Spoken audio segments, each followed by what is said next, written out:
লাখ লাখ মানুষের অংশগ্রহণে আপসহীন নেত্রী ও বিএনপি চেয়ারপারসন বেগম খালেদা জিয়ার জানাজা পূর্ণ ধর্মীয় মর্যাদায় সম্পন্ন হয়েছে। তার জানাজার নামাজ পড়ান জাতীয় মসজিদ বাইতুল মোকাররমের খতিব মুফতি আব্দুল মালেক।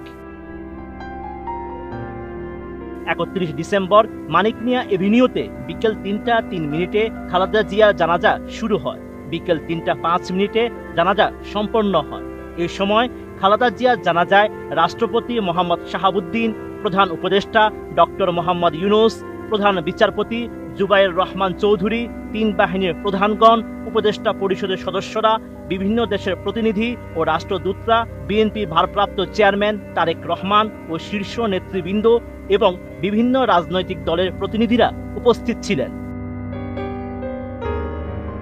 জানাজা শেষে এক হৃদয়স্পর্শী দৃশ্যের অবতারণা হয় মানিক মিয়া এভিনিউতে। জানাজা সম্পন্ন হওয়ার পর জনপ্রিয় ইসলামী বক্তা মাওলানা মিজানুর রহমান আজহারী ও বাংলাদেশ খেলাফত মজলিসের আমির মাওলানা মোহাম্মদ মামুনুল হক প্রিয় নেত্রীর কফিন নিজের কাঁধে তুলে নেন। প্রিয় নেত্রীকে শেষ বিদায় জানানোর এই মুহূর্তটি উপস্থিত লাখো মানুষের মাঝে শোকের আবহকে আরো ঘনীভূত করে।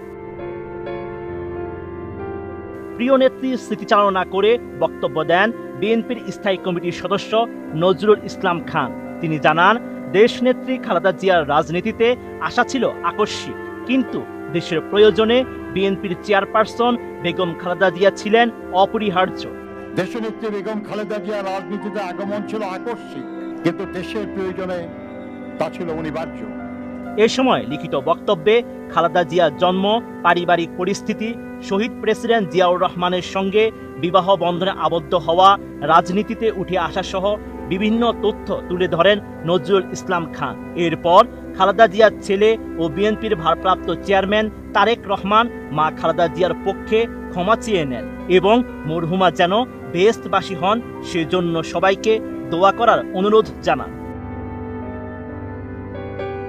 এদিন সকাল থেকেই প্রিয় নেত্রীকে শেষ বিদায় জানাতে রাজধানী সহ দেশের বিভিন্ন প্রান্ত থেকে আসা লাখো মানুষের ঢল নামে জানাজা স্থল ও এর আশপাশের এলাকায়। মানিক মিয়া এভিনিউ ছাড়িয়ে জনস্রোত খামারবাড়ি, আসাদ গেট, ফার্ম গেট এবং সার্ক ফোয়ারা এলাকা পর্যন্ত বিস্তৃত হয়।